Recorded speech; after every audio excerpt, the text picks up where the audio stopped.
L'actualité nationale marquée par des visites les mesures sociales entreprises par le gouvernement reçoivent donc un bon accueil dans les régions. Les tournées ministérielles se poursuivent dans plusieurs localités avec les populations. Des avis recueillis pour davantage améliorer les conditions de vie de tous les Burkinabés. L'éducation, elle, occupe une place de choix dans l'actualité de ce 8 avril. Des modules harmonisés sont en cours d'élaboration pour susciter le réflexe d'intégration chez les jeunes de la CEDEAO. Sur le plan national, la lumière est faite d'une part sur les services déconcentrés du ministère en charge de l'éducation et d'autre part sur la nouvelle école au Burkina. Mesdames, Messieurs, bonjour à tous et bienvenue. Dès le début de ce journal, nous prenons la direction du centre-nord et c'est par Boulsa, province du Namantenga, que la délégation gouvernementale a entamé sa tournée. L'ordre du jour étant de fournir plus d'explications sur les mesures sociales prises au nom de l'amélioration des conditions de vie des Burkinabés. Le reportage est de Seydouzo. Faire connaître aux populations les mesures sociales prises par le gouvernement, c'est la raison principale qui a conduit les ministres Dramane Yameyogo et Koumba Boli à Boulsa. Première étape de cette tournée dans le centre-nord. Face aux forces vives, les deux émissaires ont expliqué les raisons et l'importance de ces mesures sociales. Après la prise des mesures par le gouvernement, des mesures sociales de cette envergure qui en réalité embrassent une bonne partie de notre vie nationale, nous avons estimé qu'il était totalement indiqué que dans le cadre de la communication gouvernementale, que des missions du gouvernement se déplacent auprès des personnes qui sont concernées pour, n'est-ce pas, porter le message afin que le sens de ces mesures-là puisse être véritablement compris.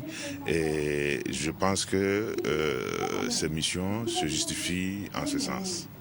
Après, s'en est suivi des échanges qui ont permis à la mission gouvernementale de recueillir les préoccupations des populations.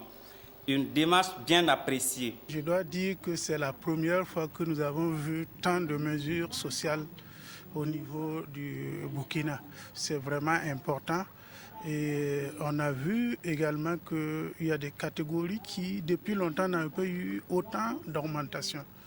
Et les mesures ne se sont pas arrêtées seulement aux travailleurs et aussi aux populations des villes qui peuvent parfois se soulever, mais ça a touché tout le pays et je crois que c'est vraiment une très bonne chose.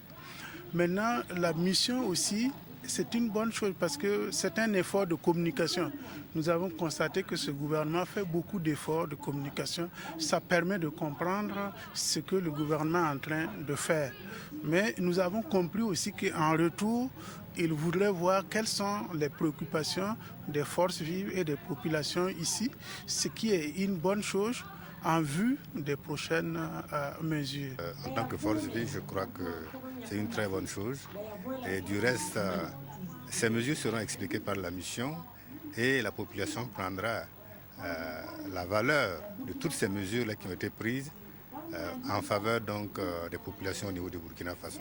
Et ce qui est plus important, c'est que le gouvernement a pris l'initiative d'aller vers les populations et leur expliquer ce qui a été pris et peut-être recueillir un certain nombre de conseils et d'autres préoccupations peut-être qu'ils n'ont pas pu prendre en compte afin qu'en l'avenir, cela soit pris en compte par le gouvernement. Bien avant, la mission gouvernementale a rendu une visite de courtoisie aux autorités coutumières et religieuses. La prochaine étape de la tournée est prévue à Kaya, chef-lieu de la région du centre-nord. À Tougan, dans le Sourou, c'est un satisfait général qui se dégage de la tournée entamée dans le département. Les ministres en charge de l'eau et de la jeunesse y ont nourri des échanges fructueux avec les populations, ce qui témoigne d'une prise de conscience effective des différents efforts consentis donc par le gouvernement burkinabé. Le commentaire de Zalissa Sanfo. Mamounata Belem et Baska Emile Diala à Tougan dans le Sourou. Ils sont venus expliquer aux populations les fondements des différentes mesures sociales prises par le gouvernement. Objectif, permettre aux populations de cette localité de mieux comprendre les mesures sociales et de faire des propositions pour d'éventuels réajustements. À l'issue d'un bref exposé et des échanges bien nourris, c'est mission accomplie pour Madame la ministre. Et vraiment, j'avoue que nous sommes plus que satisfaits. Mon collègue et moi, il est d'accord avec moi parce que nous sommes venus trouver une salle archi-comble et pendant 2 heures et plus, les participants sont restés sur place jusqu'à la fin de la rencontre. Ce qui dénote vraiment de l'aide ces populations-là apportent à l'objectif de la mission. Après les échanges sur les mesures sociales, certaines questions de l'actualité se sont invitées au débat. Les populations ont surtout porté leur attention sur la question de l'article 37. Le monde politique est divisé en deux. Il y a une partie qui veut qu'on maintienne l'article 37 dans son état et il y a une partie qui veut qu'on modifie l'article 37 parce que la Constitution le permet et qui désire, mais même si au cas où on modifie, il voudrait que ce soit le président du Faso qui se présente après 2015 parce qu'il a une bonne expérience et un bon leadership au Burkina Faso dans la sous-région et au plan international. Et justement, ce groupe-là prône justement la nécessité de réviser, de modifier l'article 37 pour permettre au président du Faso de le faire. Dans la salle ici, nous avons senti déjà ces deux tendances ici, mais nous n'avons pas manqué de répéter la déclaration du président du Faso qu'il a eu à faire le 12 décembre à marge du 11 décembre qui s'est fêté à Dori. Il a dit que si les discussions se poursuivent, il y a une disposition dans la Constitution qui permet de départager les gens. Et cette disposition, c'est le référendum. Si les discussions continuent, les dissensions continuent, que vraiment on puisse aller au référendum pour que le peuple qui est souverain puisse se prononcer. Après Tougan, c'est à Yako et à Goursi que la délégation va répéter le même exercice. L'intégration sous-régionale et partant africaine passe l'éducation. C'est du reste ce que réitèrent en ce moment même plusieurs experts du domaine. Ils sont réunis à Ouagadougou sous l'égide du ministère en charge de la coopération régionale qui joue sa partition en matière d'élaboration de modules d'éducation et de formation sur l'intégration régionale dans l'espace CEDEAO. Explication, Sié Sylvestre Da. Avec cette rencontre de réflexion organisée par le ministère des Affaires étrangères et de la coopération régionale, c'est le processus de formulation et d'harmonisation des modules d'éducation et de formation sur la promotion de l'intégration régionale qui est en marche au Burkina. La rencontre regroupe les représentants des différents départements ministériels et les membres du comité de suivi de l'harmonisation des modules de formation sur l'intégration régionale.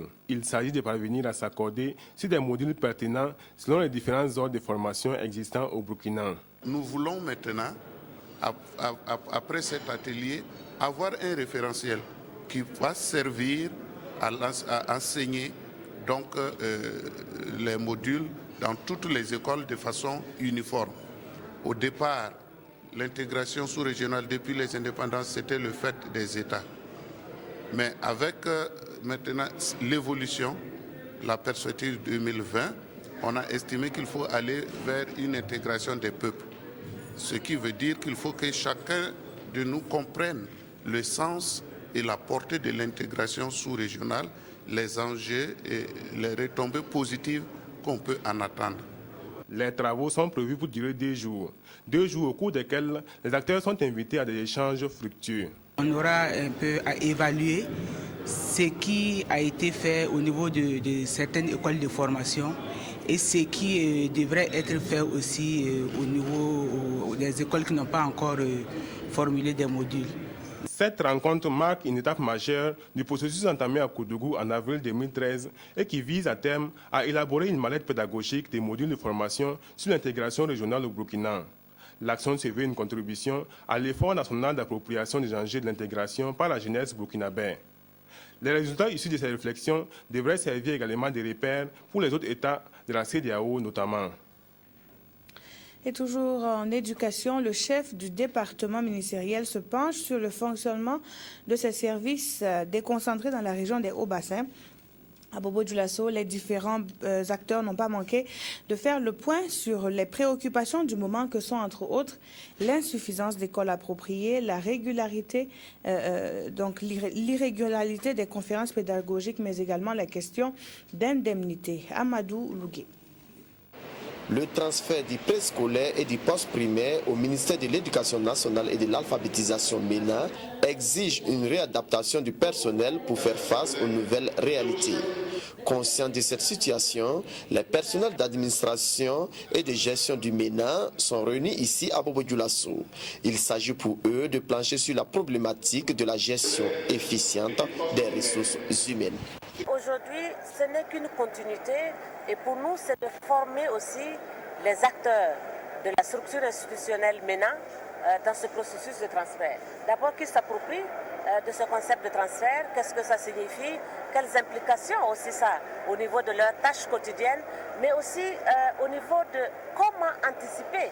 Parce que c'est ça aussi, vous avez vu, la thématique, c'est vraiment comment s'assurer qu'on anticipe sur les effectifs, comment on planifie, comment on programme. Et donc, ça veut dire tout simplement anticiper. Kumba Boli a exhorté les participants à persévérer dans le dynamisme et l'ardeur au travail, chose déterminante pour l'atteinte des objectifs du ministère. Un message qui semble être bien reçu par ces derniers. Quand vous regardez donc le thème, cela veut dire qu'à la fin, des tableaux prévisionnels des résultats devaient donc être faits pour qu'on sache quelles ressources humaines utiliser à quel poste en prévision de quels résultats attendus. Parce qu'aujourd'hui, si vous regardez le système éducatif, il faudrait que ça soit organisé et que chacun fasse son travail.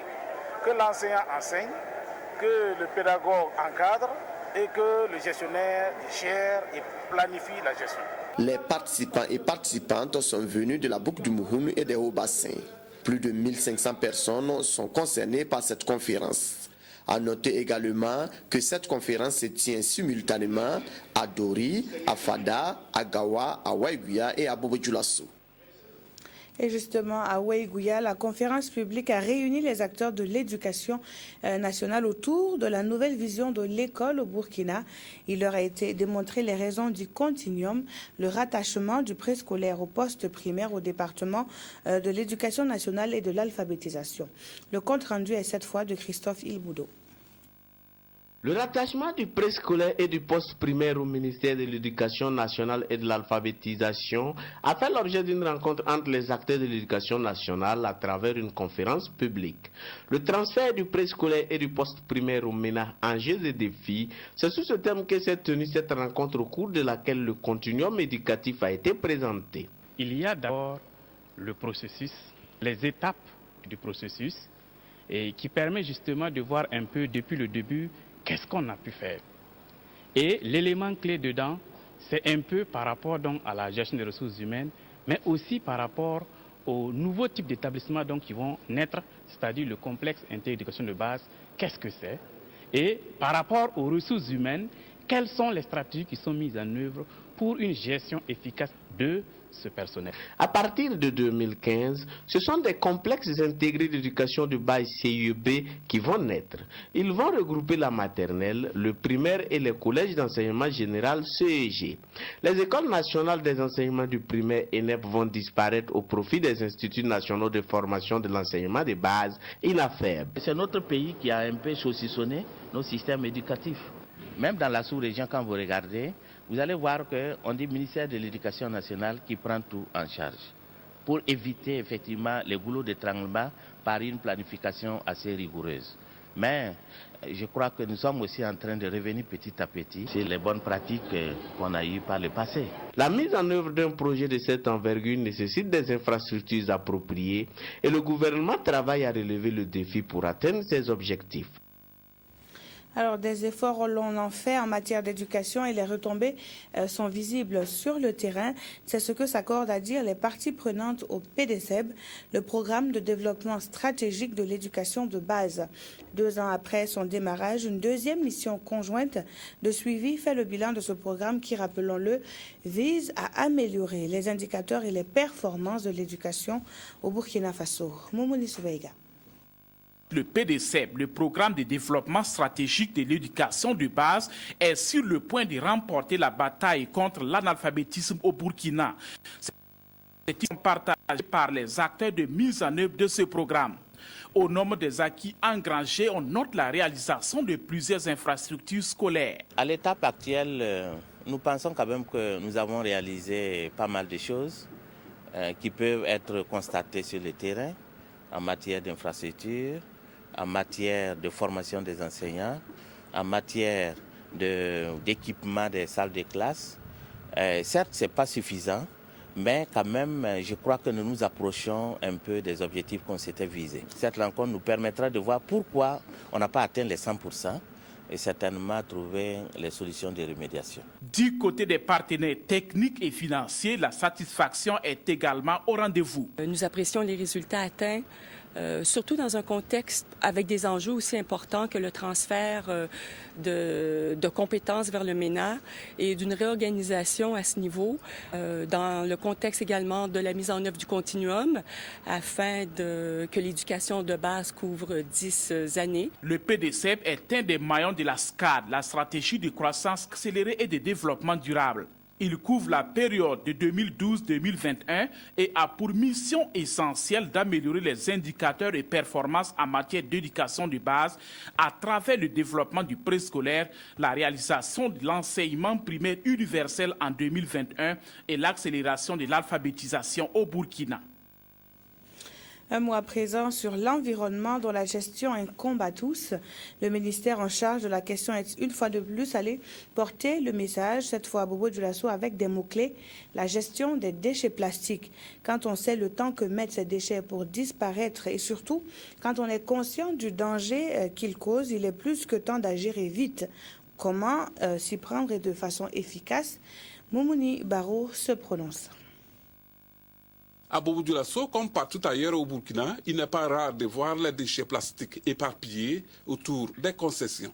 Ces déchets constituent donc une menace sérieuse pour la santé des populations et pour l'environnement. Conscient de l'impact de ces phénomènes, le gouvernement burkinabé a décidé d'entuyer la lutte en impliquant tous les acteurs à la base. Le sachet plastique, pour moi, n'est pas un produit prioritaire et stratégique.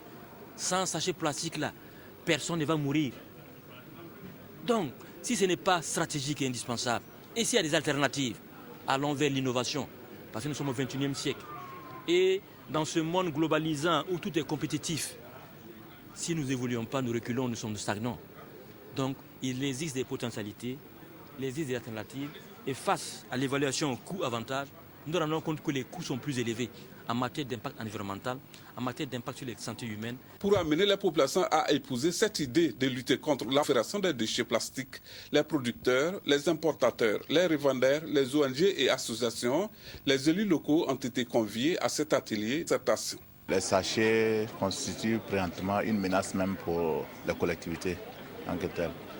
Alors, chez nous, nous sommes en milieu rural, alors que les activités qui se mènent en milieu rural, c'est essentiellement l'agriculture et l'élevage. Et l'utilisation des sachets plastiques constitue une menace pour les deux activités. Alors, donc, en tout cas, l'atelier, en tout cas, est la bienvenue. Après plusieurs interpellations de l'opinion publique, le Burkina Faso envisage donc de prendre des mesures d'interdiction à travers des projets de loi. Il s'agit d'interdire la production, l'importation, la commercialisation et la distribution de sachets ou emballages plastiques non biodégradables et une mesure de taxation pour les plastiques comme moyen de conditionnement. À l'orée de 2015, date butoir pour l'atteinte des objectifs du millénaire pour le développement en matière d'accès à l'eau et à l'assainissement, le compte est loin d'être bon. Pour accélérer le processus, des stratégies locales sont en cours d'élaboration donc par le Centre international de l'eau et ses partenaires. À Ouagadougou, ils sont venus des pays de la CEDEAO pour la rencontre qui s'est ouverte hier et le compte rendu est de Salinana. C'est pour répondre aux besoins croissants des acteurs locaux impliqués dans la fourniture des services en eau et assainissement que ces participants des différents pays d'Afrique de l'Ouest sont réunis ici à Ouagadougou. À l'initiative de l'IFC, le Centre international de l'eau et de l'assainissement et ses partenaires, ce séminaire international est un cadre d'échange d'expériences, de connaissances et d'enseignements sur les évolutions et les opportunités de services en eau potable, d'hygiène et d'assainissement. Tout service d'eau nécessite un minimum d'informations régulièrement actualisées et ces experts ont 3 jours pour analyser les données récoltées en vue d'améliorer les services d'eau et d'assainissement. En Afrique, ces derniers temps, le constat que nous avons fait, c'est que nous avons fait beaucoup de réalisations en matière d'eau potable. Nous avons réalisé beaucoup d'infrastructures Mais l'insuffisance que nous avons aussi notée, c'est que dans la plupart de ces pays, il manque un système de monitoring, c'est-à-dire un système de suivi-évaluation par rapport aux objectifs qu'on s'est fixés. Et ce séminaire, justement, l'objectif principal, c'est qu'en rassemblant tous les acteurs de l'eau potable ici, c'est que chacun vienne avec son expérience de divers horizons pour que nous essayions de regarder quelles sont les insuffisances qu'il y a de part et d'autre, quelles sont les forces qu'il y a de part et d'autre, pour voir comment nous pouvons partager cette expérience. 2014 est l'année de la dernière touche à la réalisation des objectifs du millénaire. Et pour que l'accès à l'eau potable et aux services d'hygiène et d'assainissement devienne une réalité, ces acteurs s'y attellent déjà pour la mise en place d'un monitoring répondant aux besoins spécifiques des zones rurales et des villes ouest africaines. Elle vise par des actions concrètes à prouver sa bonne foi en matière de société responsable socialement. La société minière Ayam Gold SA, présente à Essakan dans la région du Sahel, a cette fois convié la presse dans ses locaux. La société veut ainsi se départir de l'image d'une entreprise non soucieuse des populations qu'elle côtoie. Bernard Diasso.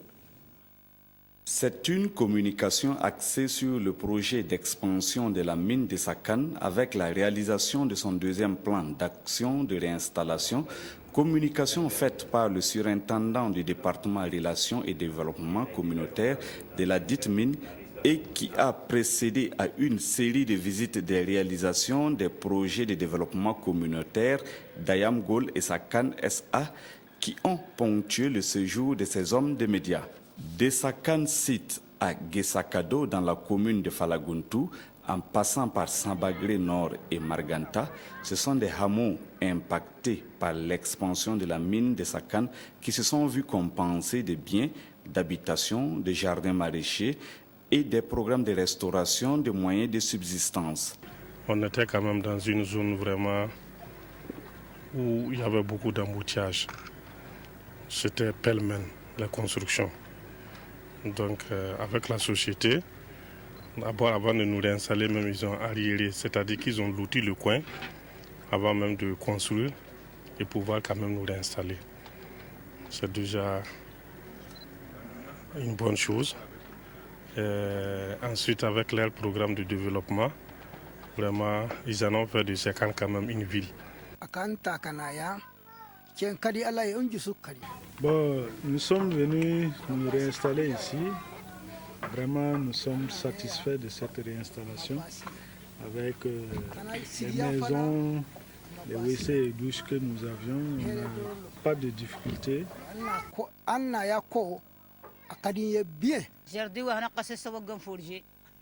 Maintenant, comme elles sont réinstallées, bon, elles ont même pensé que le projet allait les laisser comme ça, les oublier. Mais Dieu merci, le projet a pensé à les apprendre comment faire le jardinage.